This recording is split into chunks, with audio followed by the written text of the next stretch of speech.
Hallelujah. Praise the Lord. Praise the moment. Praise thee. Thou art that. The oneness reigns supreme. May we all have the grace to have the veil of duality lifted, enjoying the peace of oneness, the fullness, completion, perfection of creation as is. Let's take a moment to dedicate this experience as an offering to all life, all creation, and all of its expressions in service to the highest good of one and all.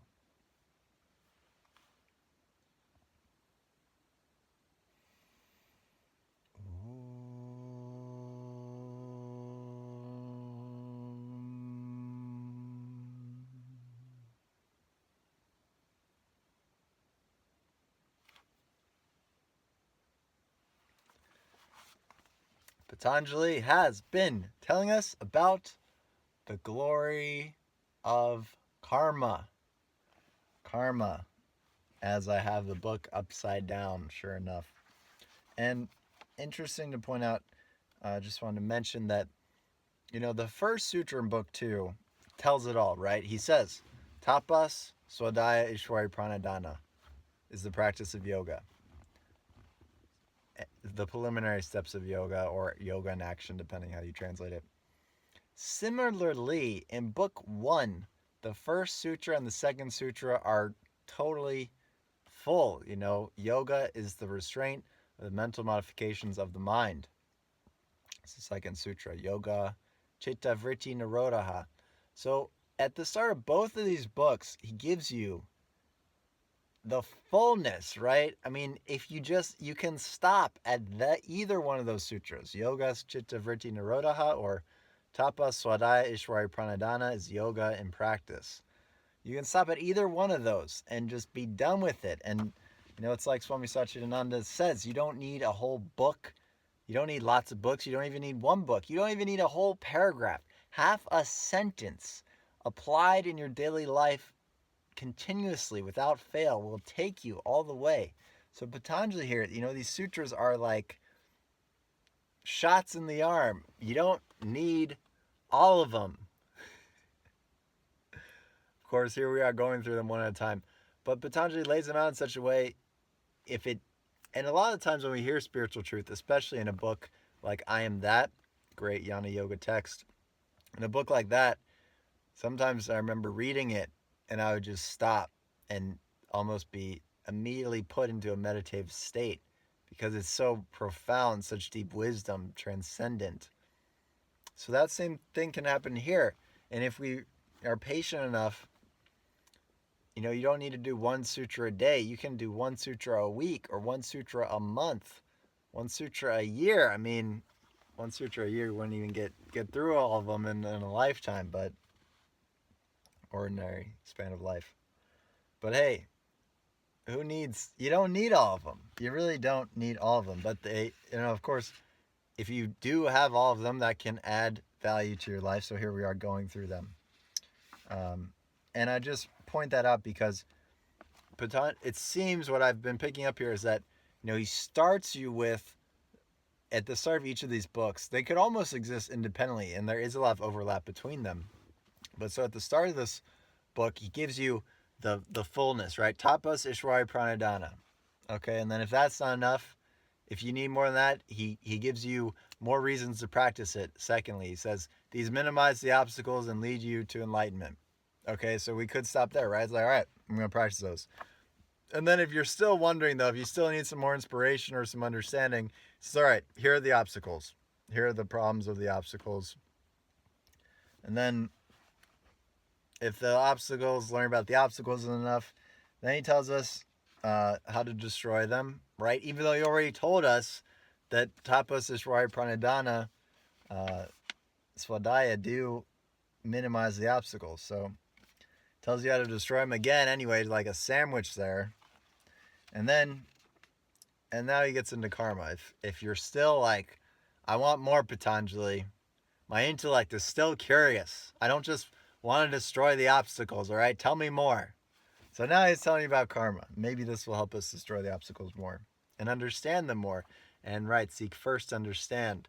And understanding is very powerful. So it can help contextualize things in a way that it all makes sense, like gluing the various pieces together, the context.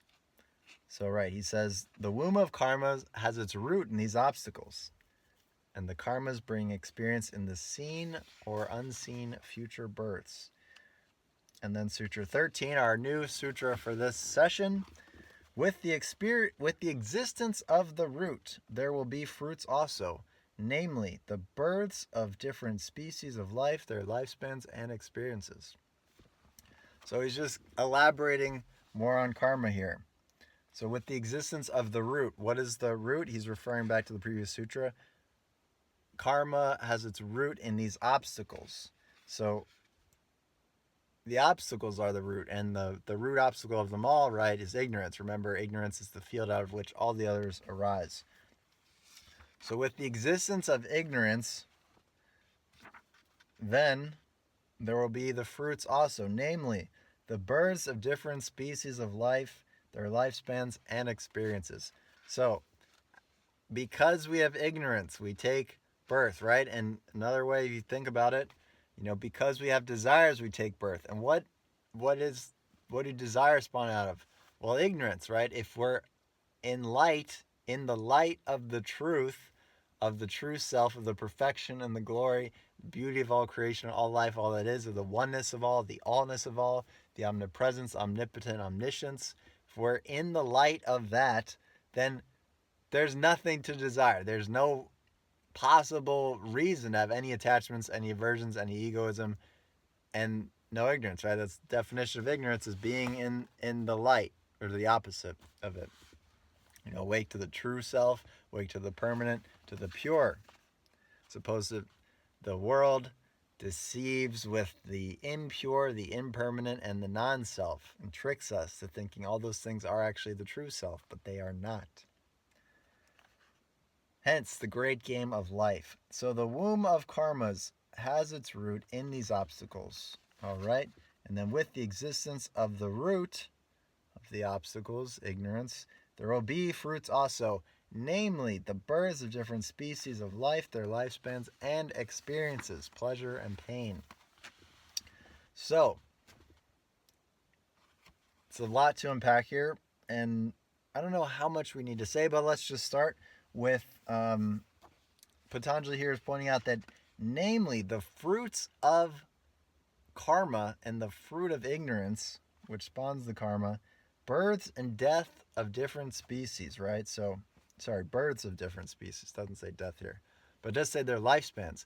So this is a big teaching, actually, that I think is huge in helping with daily life. Actually, immense in a lot of ways.